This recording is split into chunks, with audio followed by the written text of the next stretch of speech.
Bienvenue dans les énergies de cette pleine lune en Poisson qui est aussi une éclipse partielle lunaire qui va nous demander de nous adapter. Alors je vais décrypter avec vous les points clés et les moments essentiels de cette phase lunaire pour la traverser au mieux. Prenez un pas de recul, regardez cette carte du ciel. On a des points de tension bien sûr avec des carrés, des oppositions, ce qui est normal déjà puisqu'il y a une opposition entre la lune et le soleil. Et on a également des aspects harmonieux, comme différents trigones ou encore des sextiles. Maintenant, regardons d'un petit peu plus près ce que cette lune nous dit. Alors, la lune en conjonction au nœud nord en Poisson est partiellement masquée, mais elle offre malgré tout sa lumière pendant cette pleine lune. Opposée au soleil, qui lui est en aspect de conjonction avec Mercure dans le signe de la Vierge. Ce que ça nous dit, la pleine lune, c'est un point de culmination. C'est un grand coup de projecteur qui est mis sur une thématique en particulier pour que l'on puisse voir clairement ce qui s'est joué durant les dernières semaines de façon à réajuster nos actions, notre posture, notre mode de pensée. La lune en Poisson est très émotionnelle puisque nous avons nos émotions qui sont représentées par la lune dans un signe d'eau, le signe des Poissons, qui lui aussi est très émotionnel. Mais pas que, puisque une lune en Poisson nous parle aussi de l'amplification, de notre intuition, de nos rêves, aussi de certaines capacités que nous avons pour nous connecter au divin, de capacités artistiques. C'est aussi l'occasion de mettre en lumière certains talents liés à la musique, à la poésie, à l'image, mais ça peut aussi parler du côté thérapeutique. Beaucoup de thérapeutes ont des planètes ou des points qui activent soit les Poissons, soit la Vierge ou encore les deux. Puisque l'axe Poisson-Vierge nous parle de guérison et d'accompagnement, de l'aide à son prochain. Ça peut prendre différentes formes. Je rebondis tout de suite sur cette notion d'aide aux personnes. Il y a un point de vigilance que je tiens à souligner tout de suite, c'est qu'on pourrait avoir tendance à laisser le côté sauveur s'exprimer pendant cette pleine lune. Donc le point de vigilance, c'est qu'il n'est pas question de se fermer à l'aide à l'autre, c'est de rester dans une ouverture qui soit juste, une ouverture qui ne soit pas trop grande vis-à-vis de l'autre, parce que le risque, c'est de se laisser submerger par une situation peut-être difficile qu'un proche pourrait vivre. C'est un exemple. Une lune en Poisson nous parle de difficulté à placer des frontières, à placer des limites. Mais on a une aide intéressante, puisque si l'on va voir qui se trouve juste en face, c'est le Soleil dans la Vierge, en conjonction quasi exacte à Mercure. Ce qui nous donne justement un point d'appui et ce qui permet de fixer des limites, de mettre des jalons pour ne pas se laisser submerger par cette eau des Poissons, par peut-être un côté même sacrificiel. Le Poisson peut souligner également ce genre de choses, ce genre de comportement, mais aussi le fait de ne plus savoir si les émotions que l'on vit, finalement, ce sont les nôtres, ou ce sont celles de nos proches, ou encore celles que l'on peut, celles qui peuvent en tout cas nous toucher dans des informations qui circulent par exemple sur les réseaux sociaux. Donc, Soleil associé à Mercure en Vierge nous montre que il est important que l'on active pendant cette pleine lune notre capacité de réflexion. Je rappelle, si vous ne le savez pas, je vous le dis que Mercure est en domicile dans le signe de la Vierge.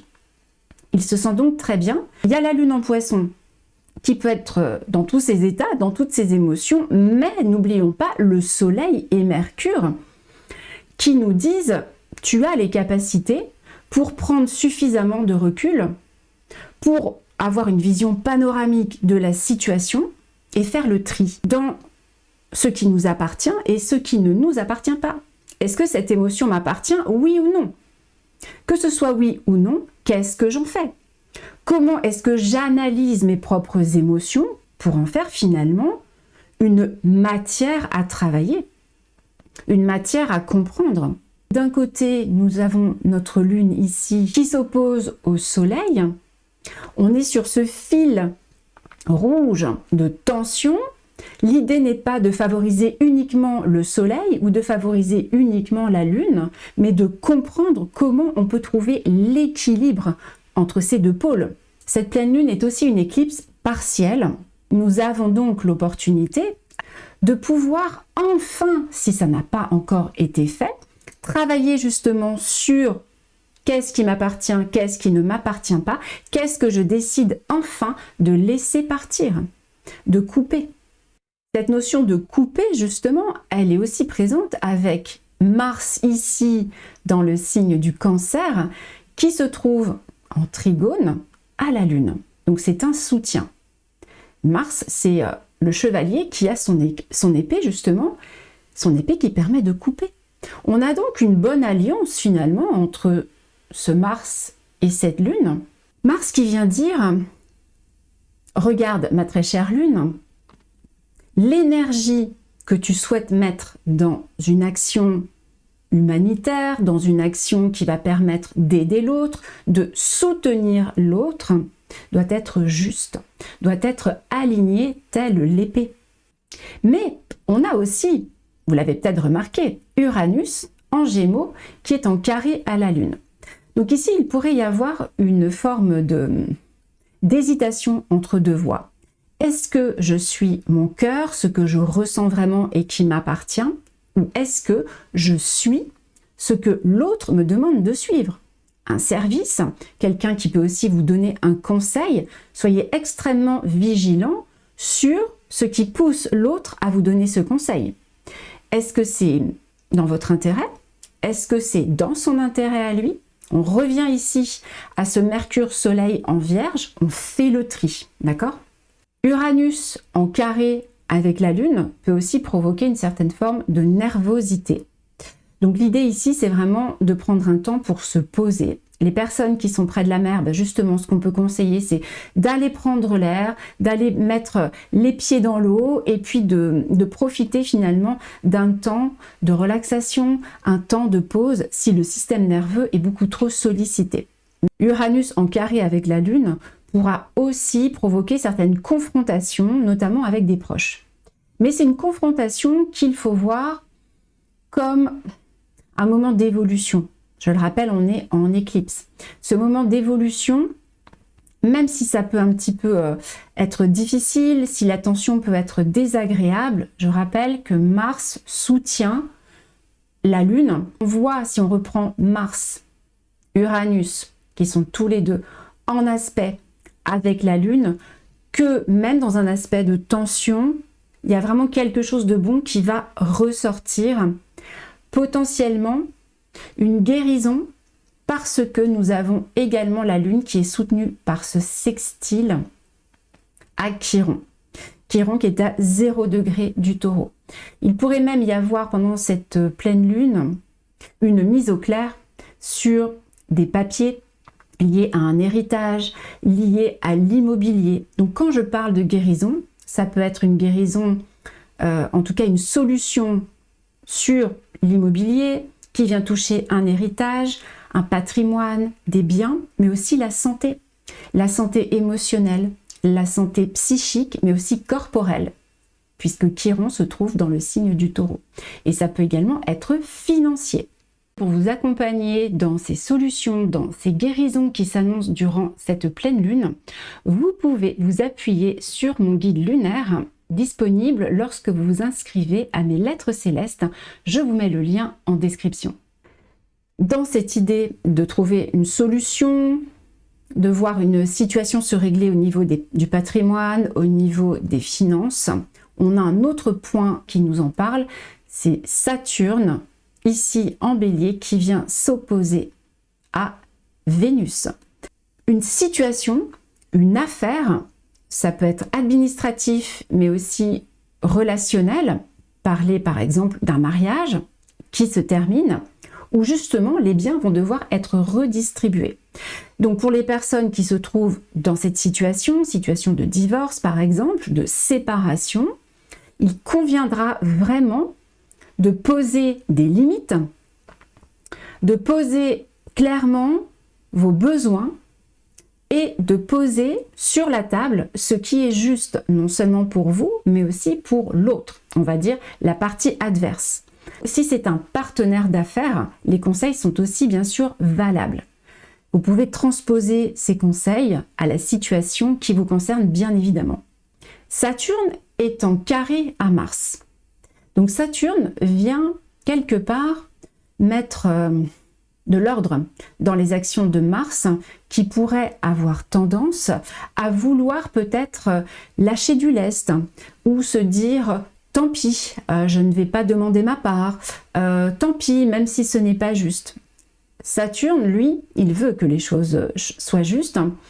Et si à un moment donné, vous avez cette pensée, parce que peut-être vous êtes trop dans l'émotionnel, ou vous êtes dans un lien d'attachement tellement fort que vous ne parvenez pas à prendre la distance nécessaire pour prendre la décision qui est juste, eh bien, sachez que le ciel, au travers de ce carré avec Saturne, vient vous soutenir. Le conseil, c'est justement d'avoir bien ça en tête dans les jours qui vont entourer cette pleine lune, pour que vous soyez proactif si jamais une situation trop émotionnelle devait surgir. Ce que Saturne nous montre aussi, dans son trigone avec Jupiter, Jupiter qui est dans le signe du Lion, eh bien c'est qu'on a un équilibre de justesse. Il y a vraiment, même si pour certaines personnes c'est compliqué de prendre les bonnes décisions, le ciel il va vous pousser. C'est comme s'il vous dirigeait de toute façon sur le bon chemin, celui qui est pour vous. C'est important aussi de se laisser aller à une certaine forme de confiance en plus grand que soi. Donc on a vraiment toujours ce dosage à trouver entre, très bien, je me laisse aller, je fais confiance, mais en même temps, je ne perds pas pied, je réfléchis, je prends les bonnes décisions, de façon à ce qu'elles soient aussi bien justes pour moi que pour les autres. On va revenir un petit peu à cette notion d'éclipse, et je voulais marquer quelque chose avec vous par rapport justement au lien qu'il y a entre Uranus et la Lune. Quand on a des aspects entre Uranus-Lune, que ce soit sextile, carré, opposition, c'est aussi un marqueur de distance par rapport à un membre de la famille ou à son pays d'origine. Une distance qui peut être choisie, subie parfois, où on peut finalement se sentir obligé par un événement. Je vais prendre un exemple, vous êtes locataire et vous recevez un courrier en recommandé du propriétaire qui vous dit qu'il vous demande de quitter les lieux. Donc ça, c'est quelque chose qui n'est pas prévu. Il y a vraiment cette notion de surprise, voire de choc, avec une précipitation intérieure, une nervosité intérieure, puisque ça va à l'encontre de vos plans. Donc là, ce que le ciel nous dit, c'est que en cas de surprise, alors que ce soit cette surprise-là ou une autre, c'est vraiment ce côté d'adaptation, puisque Uranus est dans le signe des Gémeaux, et que le signe des Gémeaux est un signe d'adaptation. Un signe également qui trouve des solutions par le relationnel. Donc si vous vous trouvez dans une situation, alors que ce soit un déménagement forcé ou autre, gardez à l'esprit, au moment de cette éclipse, de faire appel à votre réseau. Parce que le réseau pourrait vraiment être un point d'appui qui vous permettrait de vous aider à continuer à avancer dans vos projets. Et que si mauvaise surprise il y a, peut-être que ce ne sera pas si mauvais que ça finalement, puisque maintenant qu'on regarde la planète Neptune, on voit que Neptune est en sextile à Uranus, mais aussi en sextile à Pluton. Donc ici, le ciel nous dit très bien, même si quelque chose se passe que tu n'avais pas prévu, que ça crée de l'inconfort, ne t'inquiète pas, cela concourt à ce que tu puisses réaliser tes projets, voire à réaliser ces grands rêves que tu avais. Donc avec cette éclipse, quelque chose peut disparaître et dès l'instant où l'on perd quelque chose, selon comment on a cheminé avec cette idée de perte, le passage sera plus ou moins confortable. Le conseil, c'est de se laisser porter par les énergies célestes tout en gardant son discernement, puisque la Lune en Poisson nous dit aussi que certaines illusions ou certains rêves pourraient nous induire en erreur.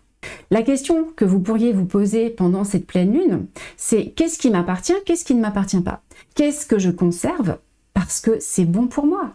Qu'est-ce que je décide de laisser partir et comment je décide de laisser partir la chose en question? Je vous souhaite une belle réorientation pendant cette pleine lune et je vous dis à bientôt pour la suite de nos aventures célestes.